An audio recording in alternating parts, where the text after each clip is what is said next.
What about this, guys? Right, so we are progressing with Mickey Bartlett. This is a super funny NI comedian I'm doing as part of this NI comedian charity sort of thing. It's cool. The comedians, they donate money to charity and they get their piece. These bigger ones are actually loads of fun for me because it's all like big, massive charcoal pieces.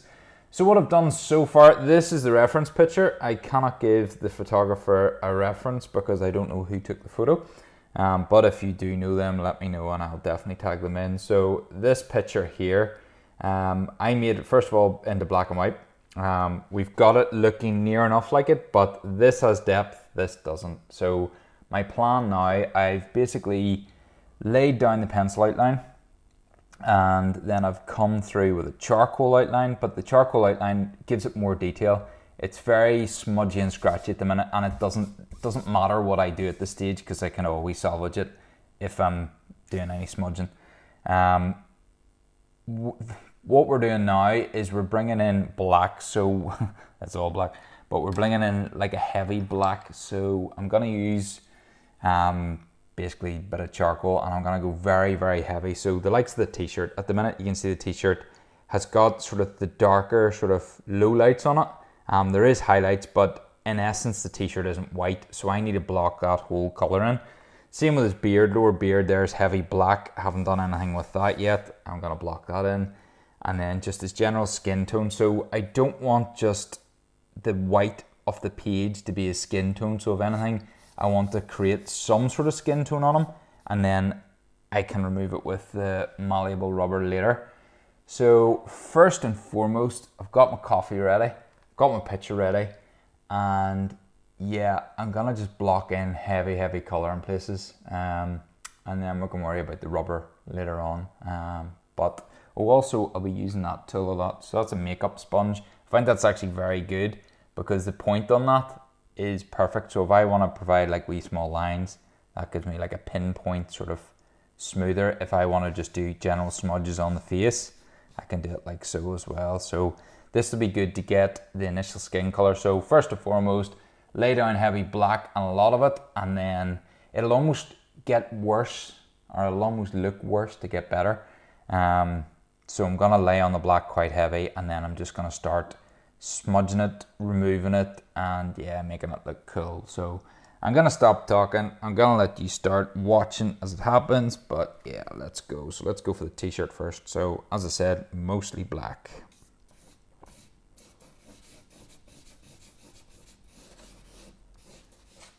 I'm not too worried about this, as I said a number of times, because that detailed charcoal below it will hold its colour. So if I block this in roughly, then I can probably use that makeup tool to just block in that colour and smudge it all the way through.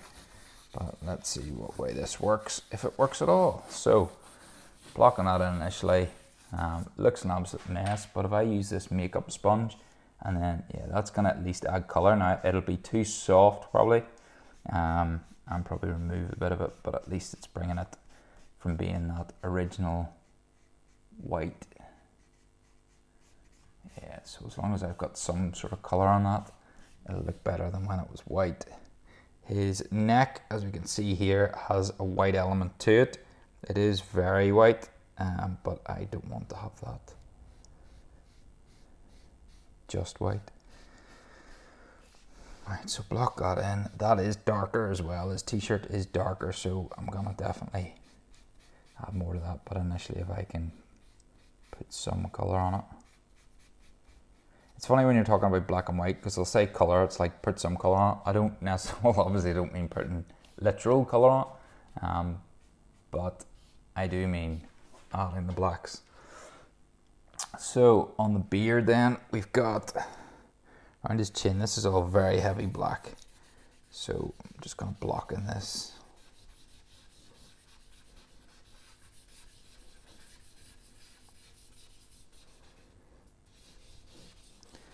Joy with this as well is it's not an exact science, so I can always check proportions and stuff after, but I just want to get the basic skin tones and colours through. I can see on this that it's pretty much certain areas are black. That whole beard is darker anyway, so we'll pick that up. And his neck has a general darker tone. This is actually particularly dark in that part. Plug that in.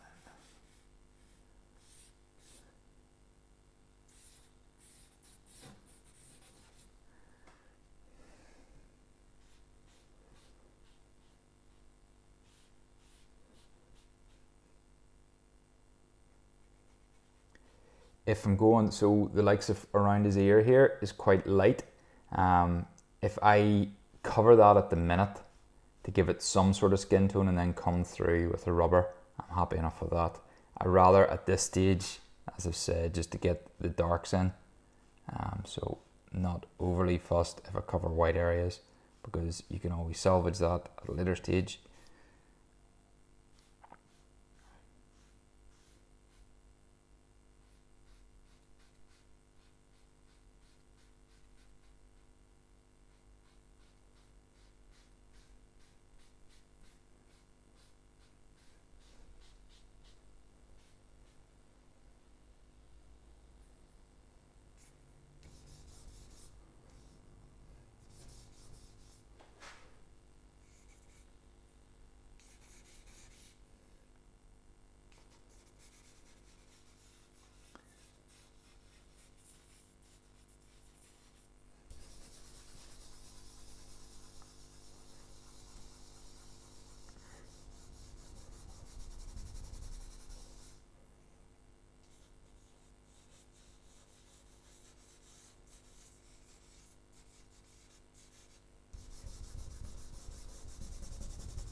A lot of those hairs coming through there are white, so that'll look class when I get to the stage of bringing in the highlights with the electric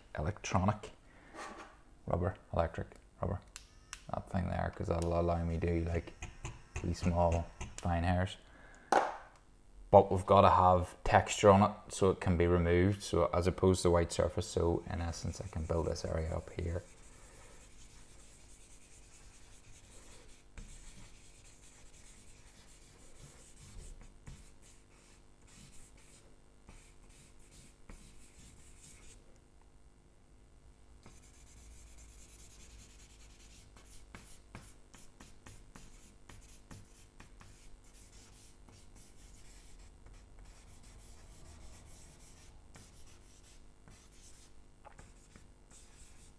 So the difference between using your finger and using the makeup sponge tends to make it smoother but takes away the charcoal.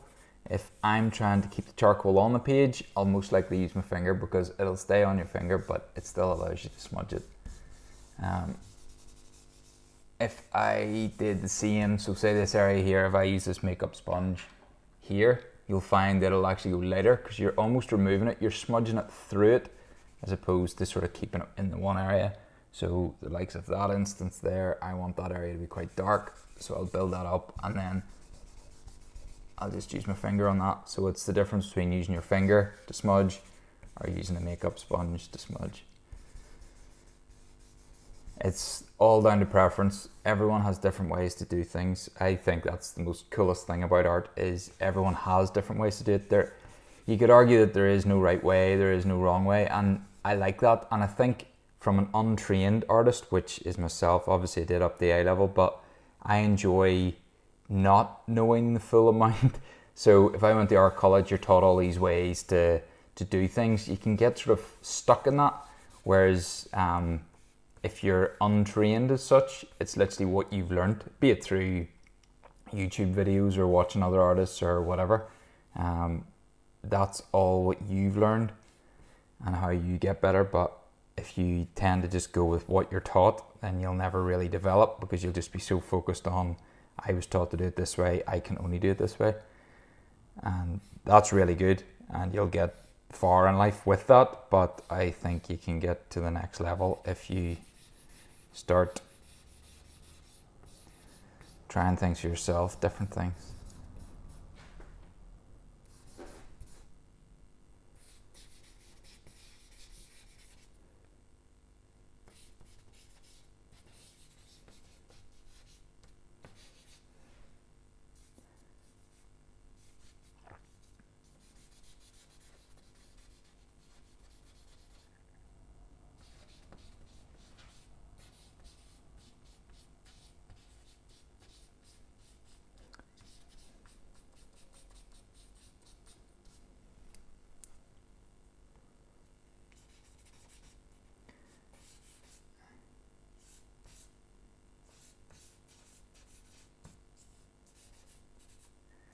as I said as well, this is the part where you can almost feel that you're messing it up by putting things on too dark.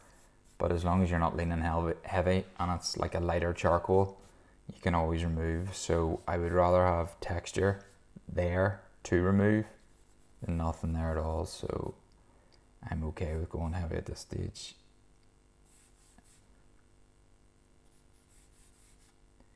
This will look way too dark for him, like his eye. That's totally wrong for what he is, but once again I can smudge that in and remove that at a later stage. His eyebrow, sorry, his eyelid has some texture there.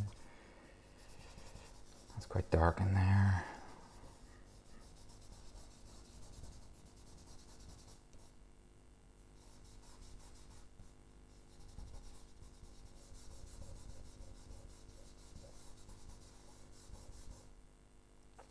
This would be sort of the undetailed stage as well. This would be the stage where you're just liberally, if that's even a word, throwing that on. I see that's way too dark there, but that's okay because I'm going to remove that.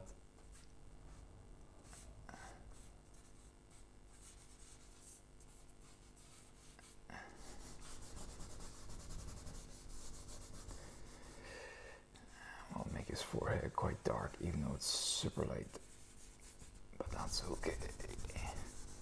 That'll be my quote. That's okay. It's okay. Keep it.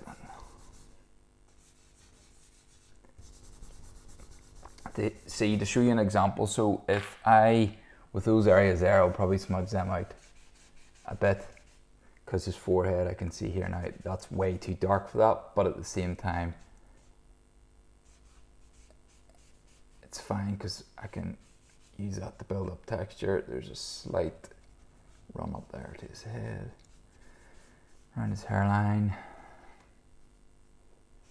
down around this bit.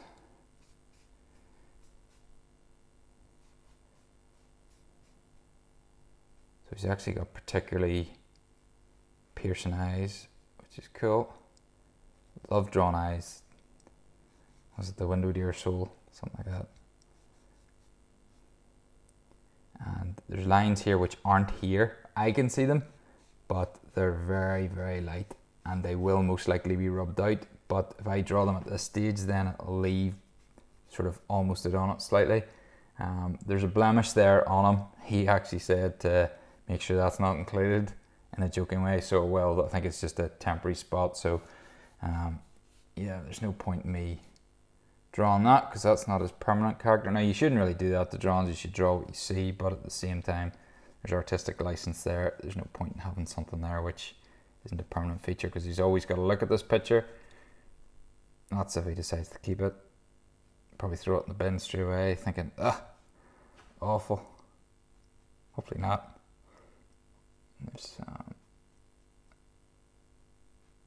eyelashes there, darken that down. Nose.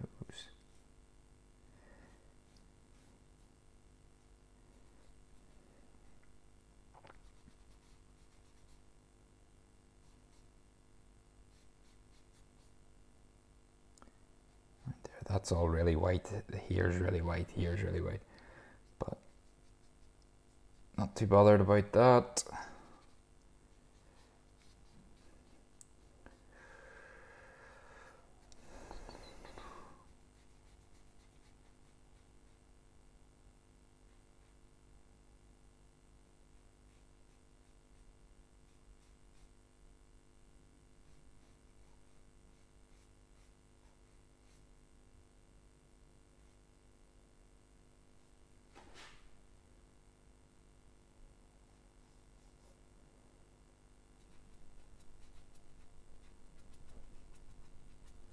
That whole area is actually a lot darker.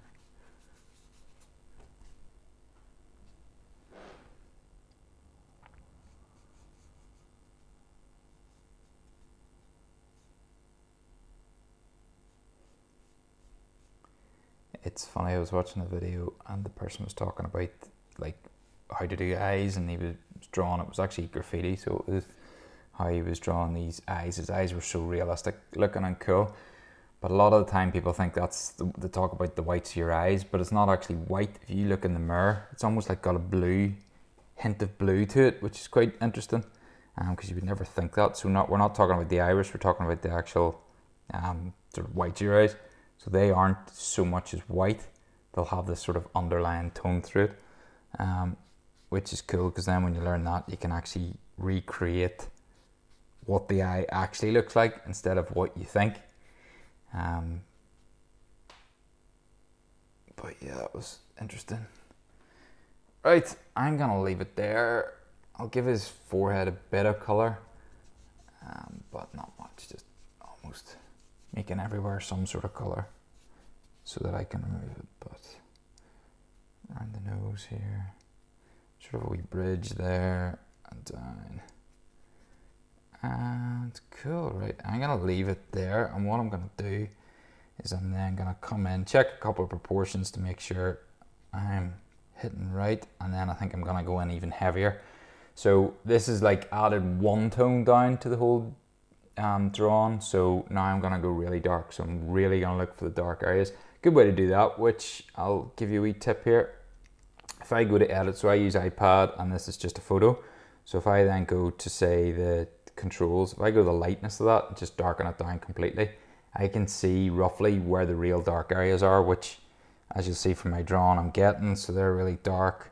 That's now, you don't draw it as per this, but it's giving you a heads up as to what areas are really dark. So instead of squinting your eyes, you can clearly see around here, and the eyes are really dark, around here is really dark. So I can darken these specific areas and then just revert it back, so hit cancel and discard changes, so it'll bring it back to what it was. But yeah, that's a good tip. Right, so hope you enjoyed that. Yeah, and subscribe. I'll do a lot more of these if you want.